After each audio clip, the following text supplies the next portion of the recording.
네, 21대 대선이 이제 이틀 앞으로 다가왔습니다. 선거 막바지 네거티브 공방도 가열되고 있는데요. 네, 후보들의 주요 동선과 함께 대선 전국 막바지 표심이 어떻게 움직일지 짚어보도록 하겠습니다. 차재원 부산 가톨릭대 특임 교수, 또 이종근 시사평론가 두 분과 함께하겠습니다. 어서 오세요. 어서 오십시오. 안녕하세요. 네, 이제 21대 대선 이제 말 그대로 막바지에 다다랐습니다. 이틀 남겨두고 후보들은 총력 유세를 펼치고 있는데요. 먼저 오늘 유세에서 나온 주요 후보들의 목소리 듣고 이야기 나눠보겠습니다. 그리고 여러분, 이제 편가르기 이제 좀 그만합시다. 지역이니 색깔이니 무슨 이념이니 가치니 그거보다 중요한 거 먹고 사는 문제 아닙니까? 김대중 정책이면 어떻고 박정희 정책이면 어떻습니까? 좌파 우파 우리는 그런 거 안 합니다. 우리는 실력파입니다. 실력파. 우리 대한민국 민주주의가 방탄, 괴물, 총통, 독재로 가느냐 아니면 참된 민주주의로 가느냐 갈림길에 와 있죠. 하도 많은 일이 죄를 지으니까 방탄 조끼를 입고 나와요. 저는 방탄 조끼 입은지 보여드리겠습니다. 도대체 더불어민주당과 이재명 후보는 아이들에게 무엇을 가르치고 있는 것입니까? 법이 마음에 안 들면은 바꿔도 되고, 재판받기 싫으면은 이 핑계 저 핑계 뭉개면 되고, 재판받기 싫으면은 판사를 탄핵하면 되고, 이게 어떻게 대한민국의 정신이고 아이들에게 물려줘야 될 우리의 방식이란 말입니까? 이재명 후보 멈춰 세워야 되는 거 아니겠습니까? 네, 이재명 후보, 김문수 후보 그리고 이준석 후보까지 유세 현장 내용 저희가 지금 듣고 왔는데 막판까지 표심 잡기에 총력을 기울이는 그런 모습이었습니다. 자, 먼저 한 명 한 명씩 저희가 살펴볼 텐데 이재명 후보부터 살펴보게 되면 지금 험지 공략에 굉장히 집중을 한다 이런 생각이 좀 들거든요. 이런 행보 혹은 전략적으로 봤을 때 어떻게 바라보고 계십니까? 영남권을 지금 다녀왔고요. 영남권이라 하면 제가 이제 찾아봤더니 올해 말고 이번 선거 말고 3년 전에도 영남권을 제일 많이 다녔더라고요. 네. 2022년 선거에서 중앙일보가 동선을 다 찾아봤습니다. 선거 유세 기간 동안 예. 이재명 당시 후보가 얼마나 어느 지역을 많이 갔나. 그랬더니 뜻밖의 PK를 5번, 그다음에 TK를 4번. 근데 호남은 3번밖에 안 갔어요. 그러니까 그 당시에도 영남권에 주력을 했다. 무슨 예. 뜻이냐? 자신이 어쨌든 TK 출신이기도 하고 또 PK는 더불어민주당의 가장 중요한 성지 중에 하나입니다. 노무현 대통령과 문재인 대통령을 배출한 곳이고 그러니까 이 영남권에서 얼마나 갖고 오느냐가 사실은 굉장히 중요한 그런 전략일 수밖에 없거든요. 이번에는 또 다르죠. 왜냐하면 이번에 아마 그 영남권에 처음에 이재명 후보가 공을 들였을 때 언론 기억하십니까? 언론에서 이렇게 나왔어요. TK에서 처음으로 30% 넘을 가능성도 있다. 이재명 후보에 대한 득표율이 또 PK는 앞설 수도 있다. 이렇게 영남권에서 중요한 어떤 신호가 있었거든요. 그런데 그 이후에 잠시 좀 꺾였던 것 같아요. 한동훈 전 대표가 광안리에서 서문시장으로 바람을 좀 일으켰고 두 번째는 박근혜 전 대통령이 그 어느 선거 때보다 적극적으로 나서서 서문시장도 방문하고 또 생가를 방문하면서 김문수 후보를 언급하고 이런 분위기가 초기의 분위기랑 또 다른 어떤 그런 분위기를 형성하고 있기 때문에 이번에 다시 찾아가서 처음에 어떤 분위기를 다시 유지하겠다. 즉 영남권에서의 어떤 지지를 이번에 3년 전보다 훨씬 더 많이 확보해야 되겠다라는 그런 전략이 아닌가 싶습니다.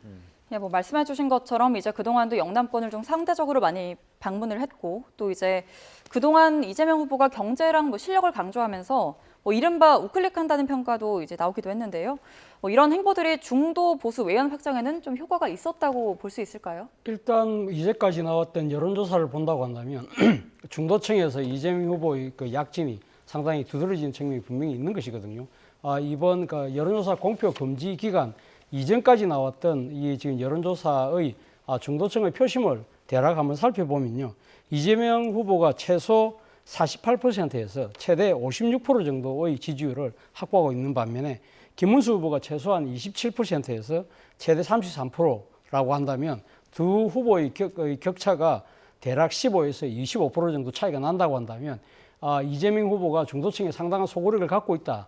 그것은 아무래도 우리 앵커께서 말씀하셨던 이재명 후보의 우클릭이 나름대로 주요한 결과가 아닐까라고 보는 것이 합리적일 것 같습니다. 영남권을 많이 찾는 것에 대해서는 어떻게 보십니까?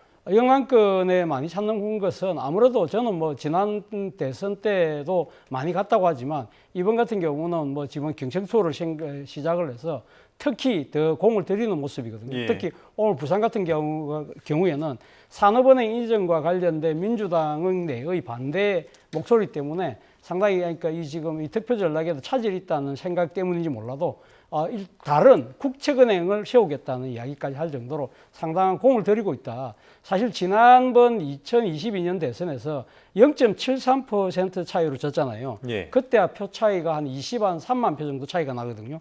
그런데 당시 부산만 하더라도 여기에서 이재명 후보가 44만 표를 졌어요.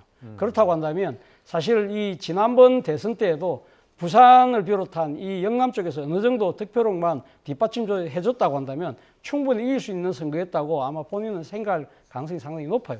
그렇기 때문에 이번 같은 경우는 확실하게 승리를 하기 위해서라도 영남의 표가 분명히 필요하고 더욱이 이 필요한 이 득표력이 험지에서 나와야 되는 이유 중에 하나는 안정적인 국정 운영이 당선 후에도 확보되기 위해서라도 험지에서의 상당한 지지율이 바탕이 돼야 된다는 그런 생각도 깔려 있는 것 같습니다. 네, 뭐 국민의힘 전 당대표까지 지냈던 이준수 후보가 이번에는 이제 개혁신당 후보로 나서면서 이 보수층의 표가 좀 어느 정도 분산되는 것 아니냐 이런 분석이 있는데 뭐 그래서일까요? 그러니까 김문수 후보 측에서는 이재명을 막아야 한다. 뭐 심지어 뭐 총통 독재 이런 강한 표현까지 쓰면서 좀 보수 지지층을 좀 결집하려는 그런 언사들이 나오는데 이런 부분들에 대해서는 어떻게 평가하십니까?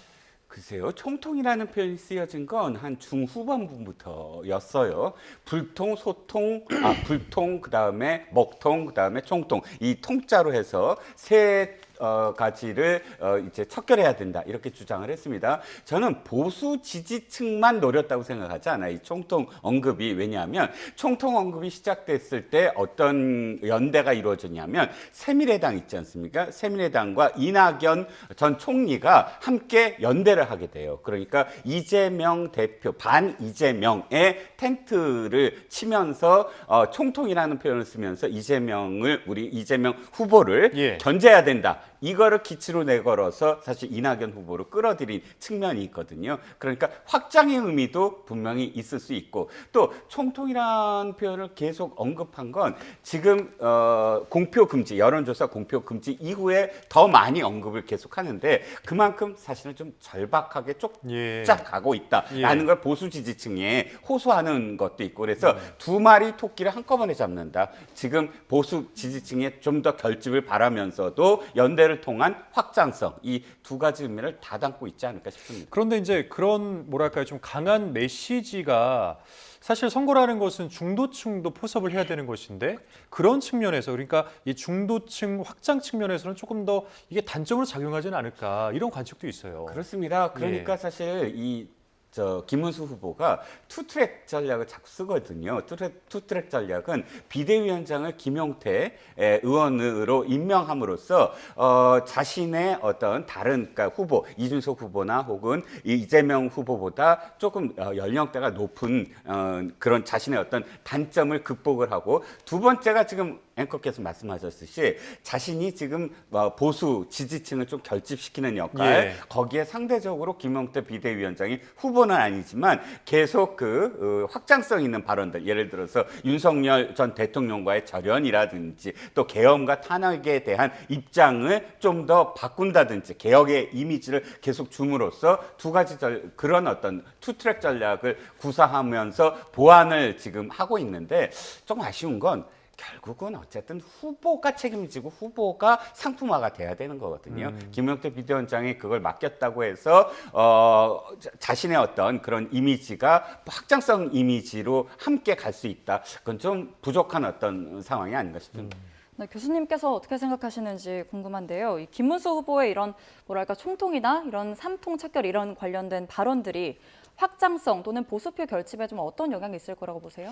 보수표 결집에는 어느 정도 효과가 있을 거라고 봅니다만 중도 외연 확장에는 오히려 역풍이 불지 않을까라는 생각이 듭니다. 그 이유는 우리나라 정치에서 총통이라는 이야기가 처음 나온 것은 1971년도 대선 당시에 당시 시민당의 김대중 후보가 이 이야기를 했습니다. 만약에 당시 박정희 대통령이 삼선하게 될 경우에는 대한민국은 총통 시대가 열릴 거라고 예언을 했는데 그것이 바로 1972년 유신 개헌으로 인해서 사실상 영구 집권이 열리면서 박정희 대통령이 총통이 됐다는 그러한 이야기들이 한국 정치권에 그때 대비했던 것이거든요.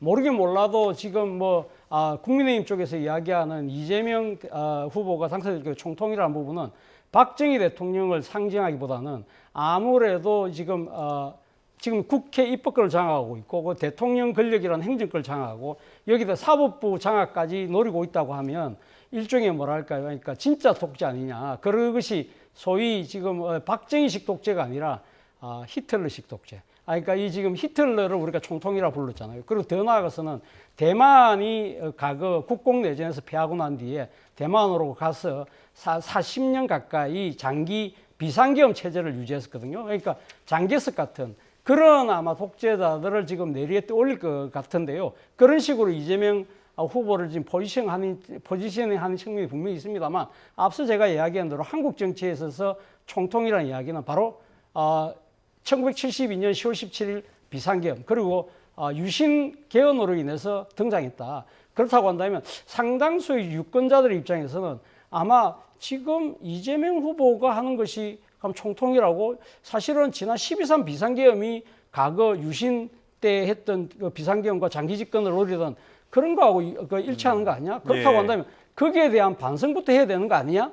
라고 되물을 수 있다는 것이죠. 바로 그 때문에 제가 생각했을 때는 역풍이 불 수 있다는 겁니다. 예, 아까 이제 잠깐 평론가님께서 언급을 해주셨기 때문에 그 김용태 비대위원장이 당의 이 탄핵 반대 당론을 또 무효화하겠다고까지 밝히기도 했는데, 그러니까 이런 발언들이 결국에는 그 윤석열 전 대통령의 등장이 이 선거 막바지에는 좀 악재로 작용한다 이렇게 판단했다라고 볼 수 있을까요? 그렇습니다. 이번 선거가 사실 이재명 후보와 민주당이 치르려고 하는 구도가 윤석열 대 이재명이거든요. 윤석열 대 이재명이라는 건 김문수 대 이재명이 아니라 윤석열 대 이재명이라는 건 바로 계엄과 내란에 대한 심판이다라고 이번 선거를 치르려고 하는데 윤석열 후보를 왜 탈당을 요구하고 또 윤석열 후보와 거리를 두려고 하냐 하면 그런 민주당의 프레임에 걸려들지 않기 위함이었는데 윤석열 전 대통령이 그런 어떤 정무적 판단으로 그 탈당을 했다고 한다면 사실은 이번 선거와 절연을 했어야 됐는데 가장 최근에 또다시 정광훈 목사가 주도하는 그런 집회를 통해서 김문수 후보를 지지한다라는 간접적인 어떤 지지 그 발언이 나왔습니다. 이건 도리어 김문수 후보를 언급함으로써 김문수 후보와 국민의힘에 굉장히 안 좋은 악영향을 미칠 수밖에 없거든요.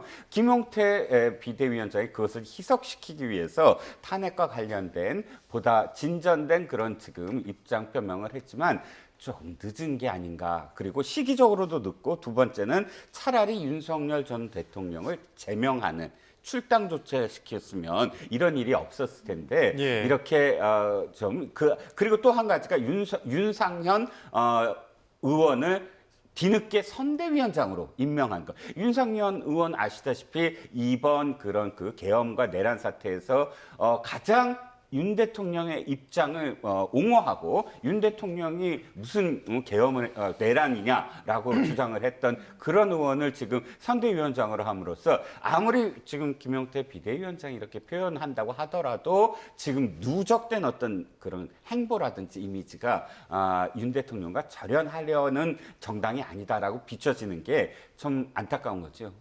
일단은 이렇게 윤석열 전 대통령 이슈가 좀 나오자마자 김용태 비대위원장도 입장을 냈고요. 또 김문수 후보도 바로 이제 계엄에 대해서 다시 한번 사과하면서 뭐 빠른 손절이다 이런 얘기도 나왔는데 이런 이제 김 후보나 당 측의 즉각적인 대응이 좀 이슈를 가라앉히는 데는 도움이 될 거라고 보세요?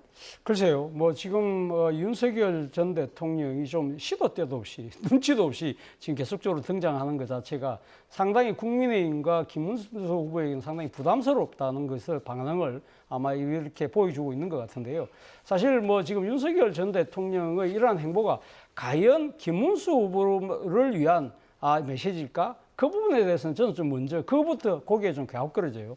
아무래도 지금 대선 국면에서 윤석열 전 대통령의 이 존재감 자체가 상당히 지금 희박해졌잖아요. 그런데 이제 곧 이 대선이 끝나는 상황이에요. 그렇다고 한다면 이 대선 이후에 펼칠 전국에서 나름대로 자신의 존재감을 과시해야 되겠다는 개인적인 뭐랄까 정치적인 계산에 따른 자기 정치를 지금 하고 있다. 아무래도 그런 부분들을 지금 국민의힘과 또 김문수 후보 쪽에서는 상당히 강하게 바라보고 있는 것이 아닐까 하는 생각이 들고 또 하나는 물론 지금 윤석열 전 대통령이 김문수 후보에 대한 지지를 이야기하면 극렬 지지층 같은 경우에는 도움이 되겠죠. 그러나 극렬 지지층을 비롯해서 이 사실 김문수 후보를 중심으로 해서 모일 수 있는 보수표는 거의 결집을 한 상황이거든요. 그럼 여기서 플러스 알파로 중도 외연 확장을 위해서는 윤석열이라는 하나의 정치적 허들을 뛰어넘는 것이 국민의힘이 큰 과제인데 오히려 그 허들의 몸짓을 키우는 그러한 형태로 지금 부각되고 있다는 거예요. 그렇기 때문에 사실 이 지금 국민의힘과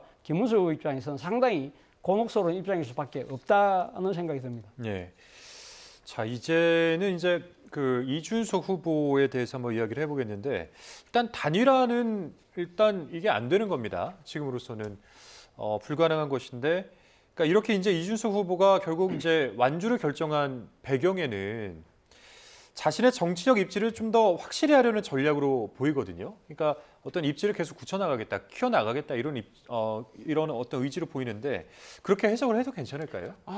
가장 중요한 게 그거겠죠. 왜냐하면 이준석 후보는 지금 갓 40살, 40을 넘겼습니다. 그러면 우리가 개헌이 이루어지지 않는다는 전제하에서 5년 단임제가 계속된다는 전제하에서 지금의 대통령 후보들의 평균 연령이 사실 대통령의 평균 연령을 보면 대개 60세 이상이거든요. 그러면 앞으로도 54-20이니까 4번의 선거를 더 나올 수 있는 거잖아요. 그러면 차기나 차차기의 어떤 미래를 담보로 한다면 내가 혼자서 이렇게 고작 비례 3명, 그러니까 지역 1명에 비례 2명 정도의 소수 정당의 지금 대통령 후보로 나왔어도 이 정도의 어떤 지지를 받고 있다라는 거를 보임으로써 계속 완주할 수 있는, 그러니까 계속 그 차차기를 노릴 수 있는 그런 바탕이 될 텐데 저는 꼭 그것만 있지는 않을 것 같아요. 네. 사실은 이준석 후보에게도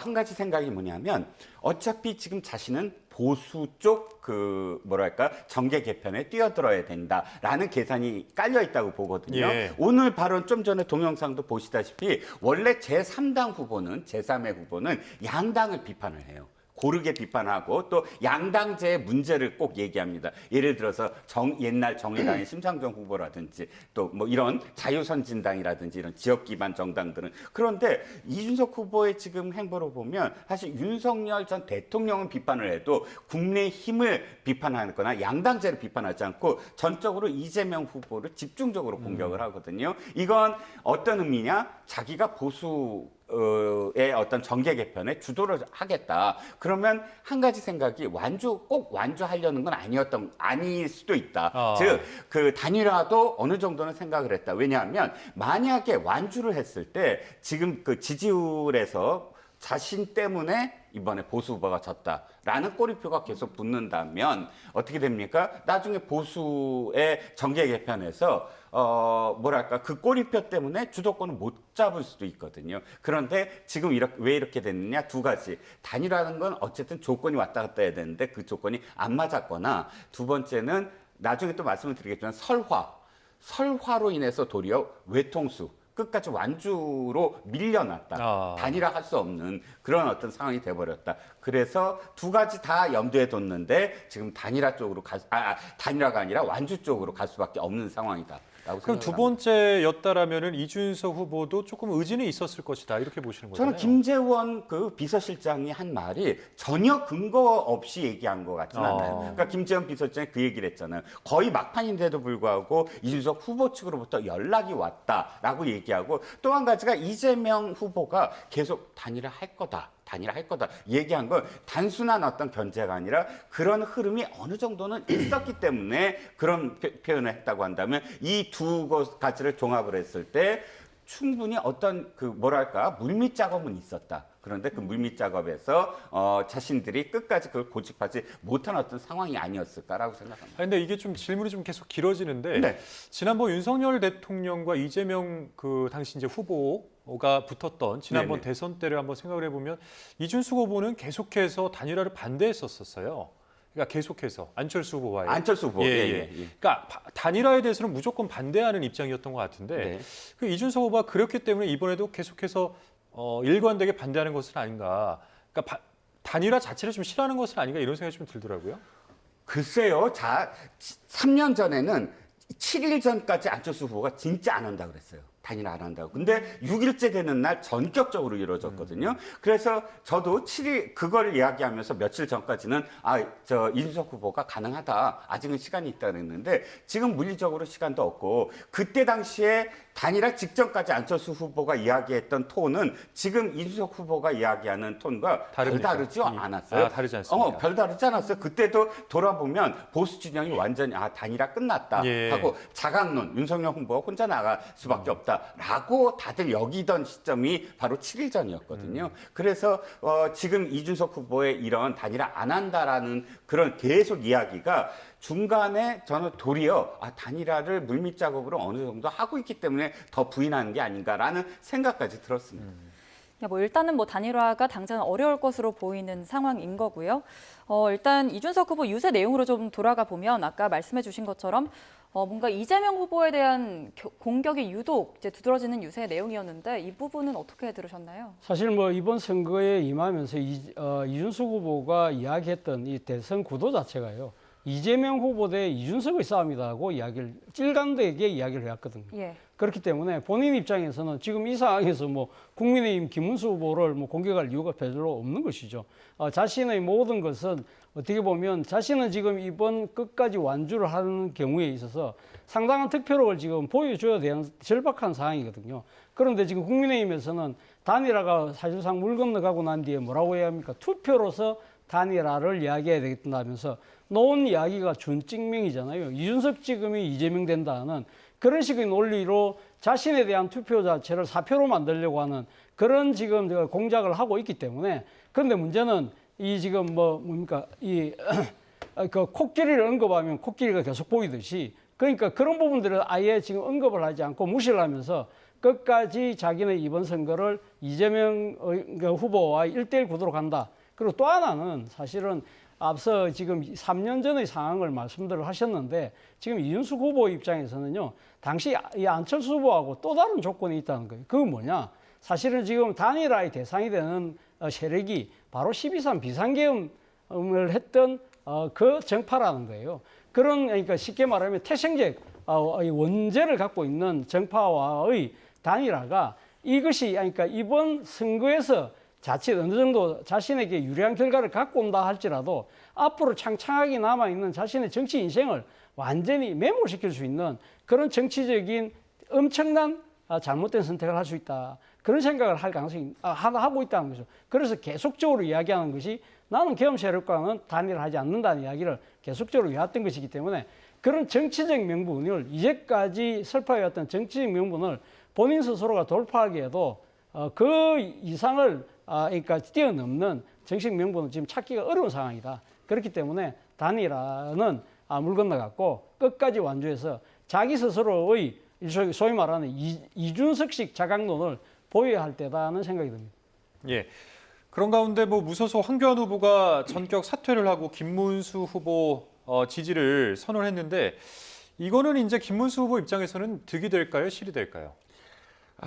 최소한 득이 되지는 않겠죠. 왜냐하면 한교안 후보가 뭘 지금 주장을 했냐면 김문수 후보가 부정선거와 관련돼서 끝까지 어쨌든 그 진실을 밝혀줄 수 있는 후보이기 때문에 자신이 사퇴한다. 이렇게 해버렸어요. 그냥 그런 말이 없어도 사실 황교안 후보의 어떤 사태가 큰 도움이 되지 않을 텐데, 왜냐하면 워낙 강경 보수 뭐 이런 이미지가 있었기 때문에. 근데 부정선거라는 그런 뭐랄까 이슈를 이렇게 던져놓고 뭐 이렇게 떠밀어놓고 사퇴를 했기 때문에, 그렇다고 해서 김문수 후보가 황교안 후보 고맙습니다라고 했다가는 부정선거를 끝까지 밝혀내겠다라는 걸 인정하는 꼴이 되고, 그래서 제가 보기에 뭐 황교안 후보의 어떤 그 사태가 결정적으로 무슨 큰 어떤 움직임이냐라고 생각하지 않고요. 더군다나 0.73%포인트 차의 3년 전처럼 완전히 초박빙이라면 최소한 황교안 후보가 부정선거의 어떤 상징적인 어떤 부정선거 그 진상규명의 상징적인 인물이었으므로 최소한 한 20만 표라도 어떤 의미가 있을 텐데, 지금 상황에서는 큰 어떤 의미가 없지 않을까 싶습니다. 예, 뭐 이렇게 황교안 후보 사퇴하면서 후보는 한 명 더 줄게 됐고요. 이제 내일이 월요일이 공식 선거운동 마지막 날입니다. 후보들이 이제 피날레 유세 장소로 어디를 택했을지도 관심인데, 일단 한 명씩 보겠습니다. 이재명 후보는 여의도 공원을 선택했는데, 아무래도 이 대선이 치러지게 된 이유를 좀 부각하려는 의도로 볼 수 있을까요? 예, 당연히 아마 그런 의미가 있을 겁니다. 12월 3일 날 비상계엄이 선포됐을 때 이를 들었던 민주시민들이 대한민국 헌정 질서를 그러니까 붕괴를 막아야 되겠다고 직결했던 곳이 바로 국회였고요. 그리고 또 그래서 비상계엄 해제를 결국은 관철시켰잖아요.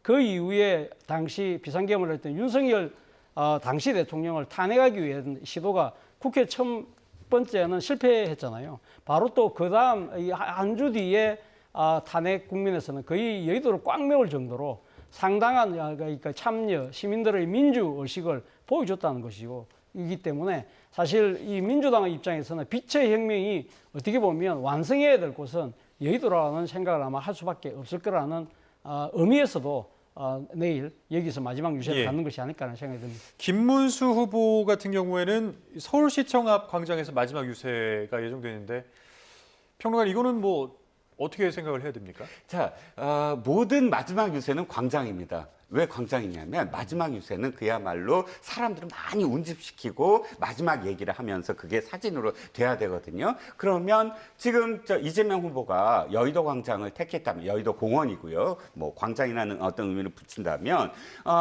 남는 건 광화문 광장하고 서울역 앞 광장 정도가 아닐까요? 만약에 서울에서 끝내야 된다면, 그러면 광화문에서 만약에 끝냈다 한다면 어떤 꼬리표가 붙을까요? 제가 보기엔 광화문 부정선거 뭐 관련된 정광훈 목사 집회, 그럼 뭐 태극기 이런 연상이 광화문 집회가 좀 꼬리표처럼 붙을 겁니다. 그럼 차라리, 또 광화문은 지금 이재명 후보가 시작한 공간이에요.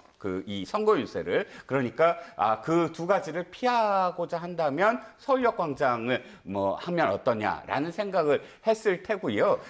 그것을 윤석열 대통령이 지난번에 서울광장에서 헬스모로라고 연결하는 건 무리수다. 왜냐하면 김문수 후보도 지금 이 윤석열 전 대통령을 연상시키고 싶지 않을 거기 때문에. 근데 굳이 겹쳐서 이렇게 얘기가 되고 있지만, 어쨌든 서울에서의 광장을 택한다면 서울 시청 앞 광장밖에 없었다라는 생각입니다.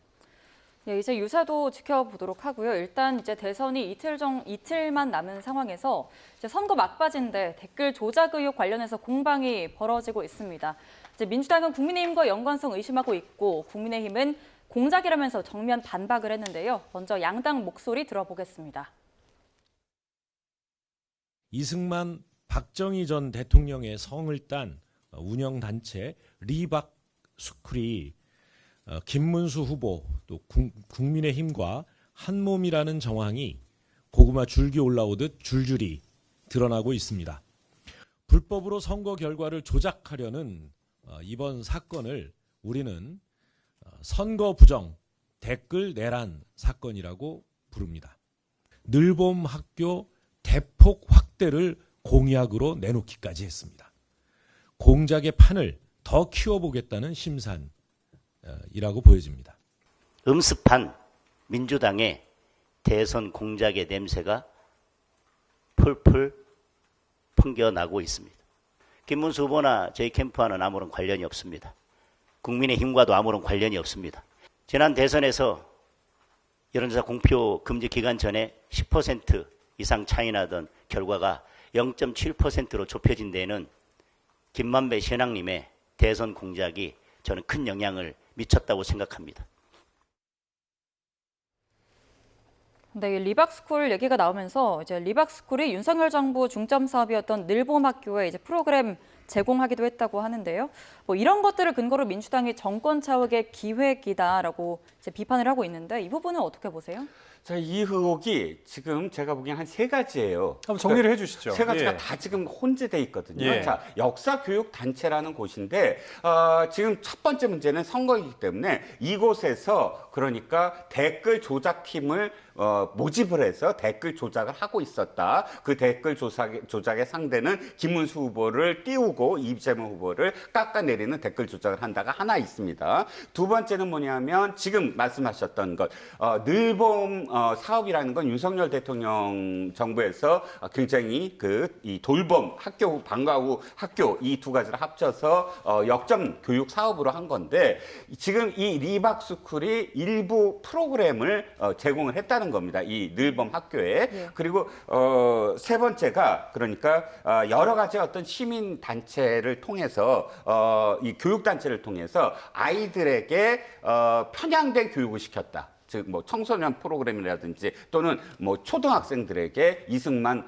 전 대통령이나 박정희 전 대통령에 대한 뭐랄까 그런 어떤 뭐 미화시키는 그런 교육을 했다. 이 3가지가 혼재돼 있습니다. 그런데 지금 전 민주당이 주장하는 건 이 3가지를 몽땅 믹스를 해서 마치 늘본 사업이 이 리박스쿨이 모든 뭐 늘본 사업을 전부 다 기획을 하고 한 것처럼 하면서 댓글 조작팀을 오래전부터 기획을 했다. 2018년 전부터. 근데 상당히 좀 수사가 필요한 부분이 있다는 거죠. 왜냐하면 뭐 제가 이제 말씀드리면 좀 길긴 한데 2018년에 뭐 김문수 후보가 연관이 돼 있다부터 시작을 해서 이 부분은 사실 김문수 후보가 지금 후보가 돼서 그렇지 당시 2018년도에는 사실 김문수 후보는 유튜버에 불과했다는 거예요. 자유통일당 소속이고 그러면 이 김문수 후보가 되기 훨씬 전 일이고 그래서 이런 어떤 부분들은 좀 더 수사가 필요하다라고 생각을 합니다. 그러니까 뭐 지금 이제 평론가님께서 의혹에 대해서 3가지 정도로 이제 요약을 해주셨는데 정리를 해주셨는데, 그러니까 이제 국민의힘의 입장은 이겁니다. 선거 막판에 이게 공작 정치다 이제 부인하고 있는 거거든요. 여기에 대해서는 어떻게 보십니까? 그렇죠. 뭐 이 의혹 자체가 민주당에서 먼저 제기한 것이 아니잖아요. 일부 그러니까 지금 언론사 기자가 사실은 이 지금 리박스쿨에서 모집하는 댓글단 팀에 일종의 위장으로 잠입을 해서 지금 댓글 그 조작단이 상당히 조직적으로 움직이고 있다. 이런 부분들을 그 불법성을 본인이 직접 참여해서 그걸 직접 겪고 그걸 기사화한 것이거든요. 그렇기 때문에 뭐 민주당이 뭐 이 언론사와하고 뭘 짜고 친 뭐 그런 것이 정확하게 드러나지 않은 이상 민주당이 이걸 가지고 그러니까 뭔가 정치적 공작을 했다는 이야기 자체는 아직까지는 제가 생각했을 때는 좀 말이 안 되는 것 같고요. 일단 지금 뭐 드러난 것만 보더라도 이 리박스쿨이라는 단체가 사실은 지금 대선에 영향을 미칠 수 있는 기사에 대해서 거기에 민심을 왜곡하는 그런 댓글 조작을 했다고 한다면 이거는 뭐 명백한 실정법 위반이기 때문에 이건 당연히 지금 당장 수사를 해야 될 것이고 오늘 바로 지금 경찰청에서 바로 긴급 수사에 들어갔다고 제가 오늘 아까 YTN도 보도를 했습니다만 그런 시급성이 있는 것이고요.